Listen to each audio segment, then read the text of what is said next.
سورہ کہف کا نام تو سنا ہے نا، حدیث میں اس کی بڑی فضیلت بھی ہے۔ ایک کام آپ لوگ ضرور کریں کہ دیکھو جو حافظ قرآن نہیں ہے نا، وہ کچھ متعین صورتیں ضرور یاد کریں قرآن مجید کی۔ ٹھیک ہے، پورا قرآن حفظ نہیں ہوتا، کچھ متعین صورتیں ہیں، جیسے سورہ یاسین ہے، سورہ ملک ہے، سورہ ملک کی تو بڑی فضیلت ہے۔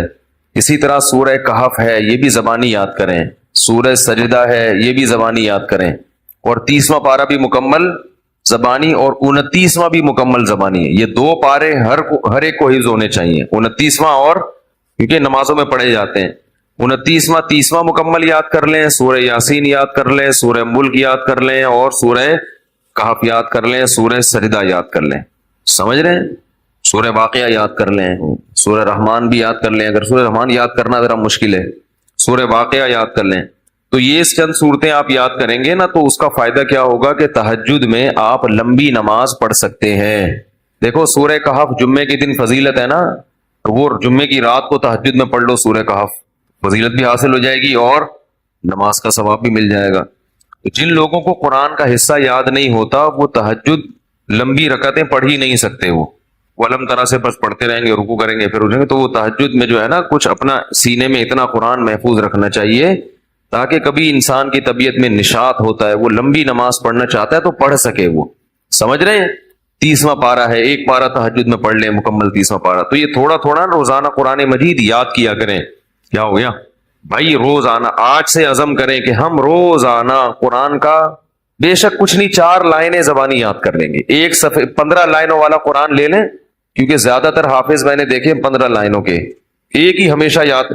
جب بھی قرآن حفظ کرنا ہے نا تو ایک ہی جیسے قرآن سے حفظ کرنا ہے، ورنہ بہت کنفیوز ہو جائیں گے۔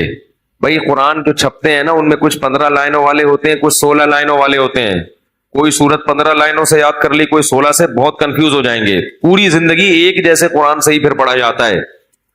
تو آج سے یہ ہمت کر لیں، جتنے لوگ فیس بک پہ بھی سن رہے ہیں، نیٹ پہ بھی سنیں گے، آپ لوگ بھی جو موجود ہیں، روزانہ قرآن کی 3-4 لائنیں زبانی یاد کرنی ہے ان متعین صورتوں کی۔ 3-4 زیادہ بوجھ نہ ڈالیں اپنے اوپر ورنہ مایوسی ہو جاتی ہے۔ تو اس میں بڑی برکت ہوگی، 1-2 سال میں بہت ساری صورتیں یاد ہو چکی ہوں گی۔ میں نے جو قرآن مجید حفظ کیا ہے نا، تو میرا حفظ کرنے کا شروع میں ارادہ نہیں تھا، میرے پاس ٹائم ہی نہیں تھا۔ اللہ تعالیٰ میرے بڑے بھائی کو جزائے خیر دیں، وہ حافظ قرآن ہیں، ہم نے کسی الگ سے قاری سے نہیں پڑھا، اپنے بڑے بھائی سے ہی پڑھا ہے۔ تو وہ ہمیں روزانہ سب بہن بھائیوں کو لے کے صبح بیٹھ جاتے تھے فجر کے بعد، اور ہمیں انہوں نے پڑھانا، قاعدہ تو میرے والد صاحب نے پڑھا دیا تھا، نورانی قاعدہ، اور کچھ دعائیں یاد کرا لی۔ باقی بڑے بھائی نے پھر قرآن پڑھانا شروع کیا۔ تو جب میرا قرآن ختم ہوا تو انہوں نے کہا کہ اب کچھ صورتیں یاد کر لو، تو مجھے سورہ کہف یاد کرا دی۔ تھوڑی صبح دے بیٹھتے تھے 15 منٹ 20 منٹ آدھا گھنٹہ روزانہ، باقی پھر اسکول جانا ہے، باقی کام ہوتا، بس روزانہ اتنی دیر بٹھاتے تھے۔ تو وہ روز تھوڑی تھوڑی صورتیں یاد کر کے بہت ساری صورتیں یاد ہو گئیں، تو پھر مجھے حفظ کرنے کا شوق پیدا ہو گیا کہ یار جب اتنی ہو گئی تو پورا یاد کرو قرآن۔ تو میں نے بہت تھوڑے سے عرصے میں طلب علمی کے دوران الحمدللہ حفظ مکمل کیا ہے، پڑھائی کے دوران۔ تو ایک دفعہ ذوق پیدا ہو جائے گا نا تو پھر خود مزہ آئے گا، خود لطف آئے گا اس میں۔ تو سورہ کہف بھی مشہور سورت ہے جو پڑھی جاتی ہے۔ نبی صلی اللہ علیہ وسلم نے فرمایا جو سورہ کہف کی جمعے کو تلاوت کرے گا، جمعے کی رات کو بھی کر سکتے ہیں تلاوت، ایک روایت میں جمعے کی رات کا بھی تذکرہ ہے، تو آپ نے فرمایا کہ وہ دجال کے فتنے سے محفوظ رہے گا۔ کہف عربی میں کہتے ہیں غار کو۔ اس میں 2 بلکہ 3 واقعات ہیں، 2 تو بڑی دلچسپ ہیں۔ پچھلی قوموں میں چند نوجوان تھے جو ایمان لے کر آئے، جو کیا کیا انہوں نے، لیکن وہ جس ملک میں وہ رہتے تھے وہاں کا بادشاہ بڑا ظالم تھا، وہ ایمان والوں کو زندہ رہنے نہیں دیتا تھا۔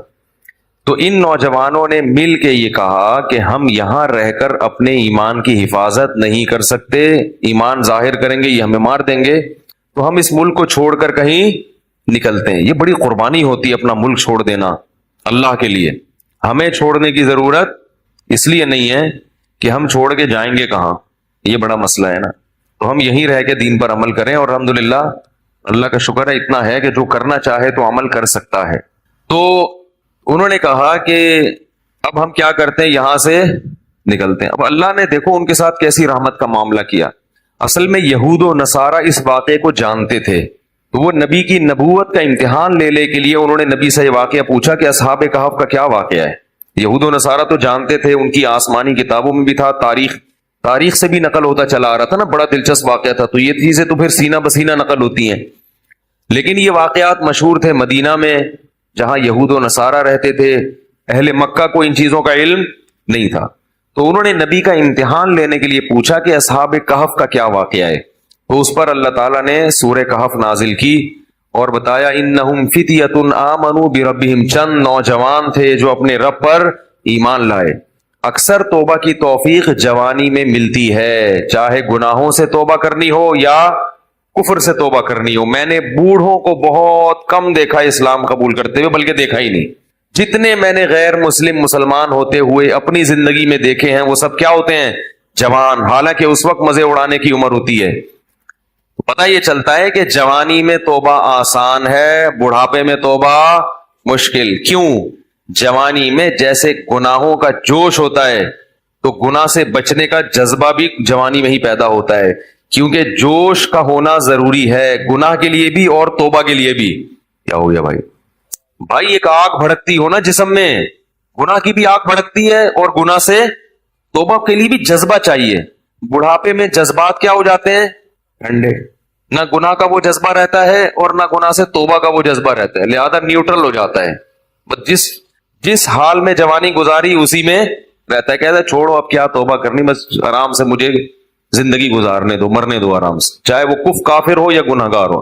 اس لیے یہ نہیں کہ بڑھاپے میں توبہ قبول نہیں ہے، قبول تو بڑھاپے میں بھی ہے، مگر بڑھاپے میں توبہ کی توفیق ملتی نہیں ہے. تو اس لیے جوانی میں ہی توبہ کر لو، اور اسی سال کر لو، اور اسی رمضان میں کر لو، اور اسی اعتکاف میں کر لو، اور ابھی کر لو. شیطان کہے گا کل عید کے بعد کروں گا، پہلے 2-4 فلمیں دیکھوں گا عید کے بعد جو نئی ریلیز ہوں گی ہیں، اور پھر جو ساری مستیاں اپنی پوری کروں گا، نکالوں گا، مزے اڑاؤں گا، پھر کیا کروں گا؟ تسلی سے آخر میں توبہ کر لوں گا. جس نے یہ سوچ کے توبہ کو ڈیلے کیا، مؤخر کیا، اس سے بڑا بے وقوف دنیا میں کوئی نہیں ہے. ایسا نہیں ہوتا. کرنی ہے تو کرو ابھی. اللہ تعالیٰ توبہ کی توفیق دے. آج رات اٹھ کے نا اللہ سے خوب گڑ گڑا کے مانگے، اللہ جتنے گناہ تھے ہم نے چھوڑ دیے. بس ہمت کرو، ہمت کے بغیر دنیا میں کچھ بھی نہیں ہوتا. تو ان نوجوانوں نے کیا کہا بھائی ہمت کرتے ہیں. فتیہ، قرآن کیا کہہ رہے ہیں؟ نوجوان تھے. فتن کی جمع فتیہ آتی ہے. تو انہوں نے کہا کہ بھائی وَإِذِ اعْتَزَلْتُمُوهُمْ وَمَا يَعْبُدُونَ إِلَّا اللَّهَ فَأْوُوا إِلَى الْكَهْفِ، چلو یہاں سے بھاگ کے کسی غار میں پناہ لیتے ہیں، وہاں جا کے سوچیں گے کہ کل کرنا کیا ہے، اگلا پلان کیا. ابھی تو یہاں سے نکلو، یہاں رہ کے کچھ نہیں ہو سکتا. انہیں کیا پتا تھا کہ ان کی اس قربانی پر اللہ ان کو کیسا نوازنے والا ہے. اللہ بڑا شکور ہے. اللہ کا ایک نام ہے شکور. شکور پتہ ہے کسے کہتے ہیں؟ قدردان. آپ تھوڑا کریں اور وہ نوازے بہت زیادہ، اس کو شکور کہتے ہیں. تھوڑی قربانی آپ دو گے مگر وہ نوازے گا بہت زیادہ. اللہ ایسا کرتے ہیں. تو یہ نوجوان نکل کے گئے ہیں اور انہوں نے غار میں کیا کی؟ پناہ لی. وہاں بیٹھ چلے گئے ہیں، نیند آ گئی، سو گئے. ساتھ ان کا کتا بھی تھا. حفاظت کے لیے کتا رکھنا بولو بھائی جائز، بلا وجہ کتا رکھنا حرام ہے. نبی نے فرمایا جس نے بلا وجہ کتا رکھا روزانہ ایک قیرات اس کی نیکیاں کم ہوتی رہیں گی. ایک قیرات پہاڑ کے برابر ہوتا ہے. روزانہ اس کی نیکیاں ضائع ہوتی رہیں گی. اسلام میں کتا پالنا بلا وجہ جائز نہیں ہے. ضرورت کے لیے، شکار کے لیے پال سکتے ہیں. شکاری کتے ہوتے ہیں نا کہ شکار وکار کرنا ہے، یا گھر میں طوطے پالے ہوئے ہیں تو ان کی شکار کے لیے کتا رکھا ہوا ہے. تو یہ ہوتا ہے طوطوں کی حفاظت کے لیے کتے رکھنے پڑتے ہیں بعض دفعہ. تو لیکن کتے کو بتا دیں کہ صرف طوطوں کی حفاظت کے لیے ہے. لوگ کتا پالتے ہیں ڈاکوں سے حفاظت کے لیے، اس کو بتاتے نہیں ہیں، وہ ہر ایک کو کاٹنا شروع کر دیتا ہے. تو وہ اپنا کتا بھی ساتھ لے گئے حفاظت کے لیے کہ بھائی کہیں پہرے وہرے کا کام آئے گا.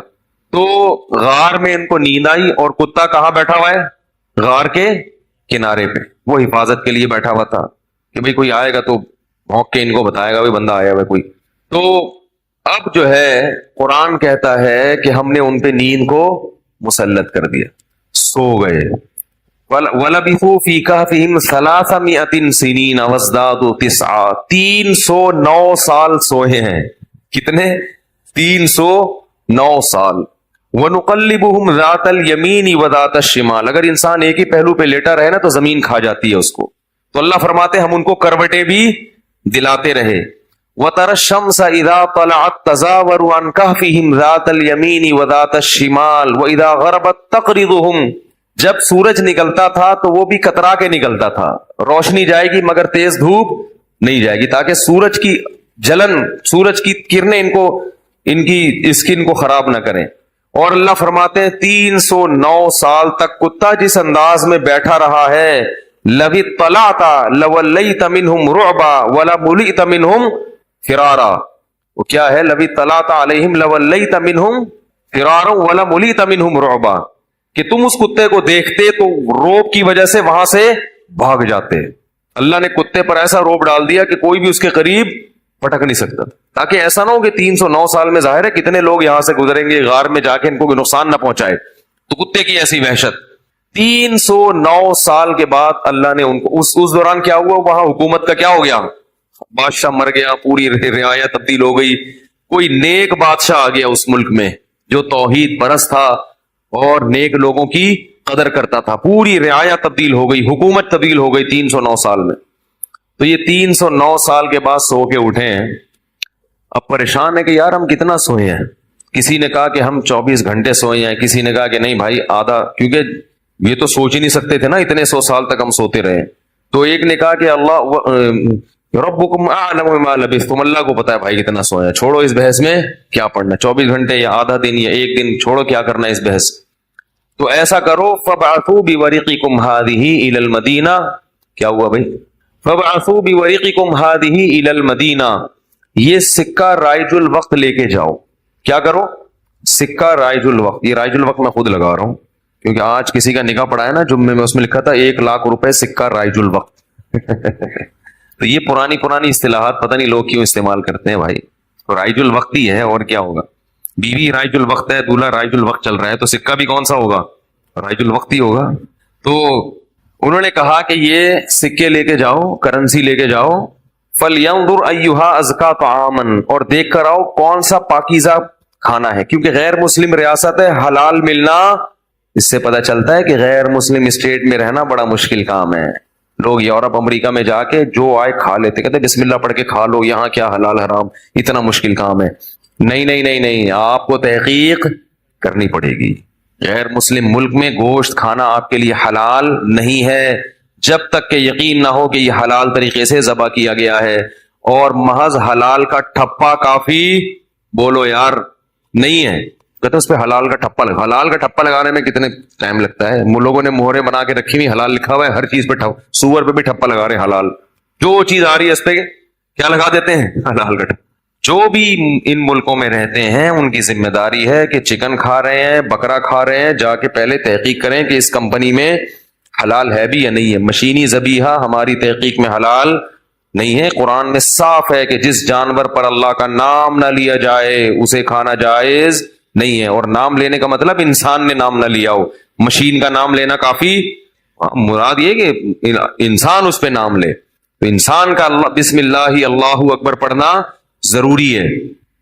تو یہ بھی پاکستان کی ایک فضیلت ہے کہ یہاں الحمدللہ حلال گوشت وافر مقدار میں ملتا ہے، یقینی حلال ہوتا ہے، اپنے سامنے سے ذبح ہوتا ہے، بالکل صاف نظر آ رہا ہوتا ہے. بڑی نعمت کی بات ہے. بعض ملکوں میں شروع ہو گیا ہے لیکن جہاں بھی گیا ہوں مزہ نہیں آیا، مشکوک ہے، اطمینان نہیں ہوتا.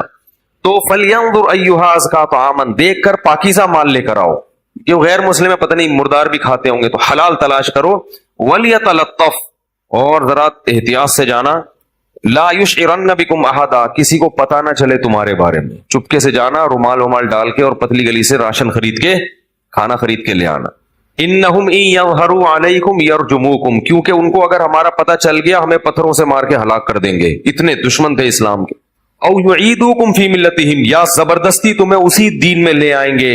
ولن تفلحوا اذا ابدا، پھر تو تم کبھی بھی کامیاب نہیں ہوگے، نقصان ہو جائے گا. ہم تو نہ اس دین میں دوبارہ جا سکتے ہیں اور نہ ہم قتل ہونا چاہتے ہیں کہ پتھروں سے ہمیں کوئی ہلاک کرے. لہذا چپکے سے جاؤ اور پتلی گلی سے واپس آ جاؤ.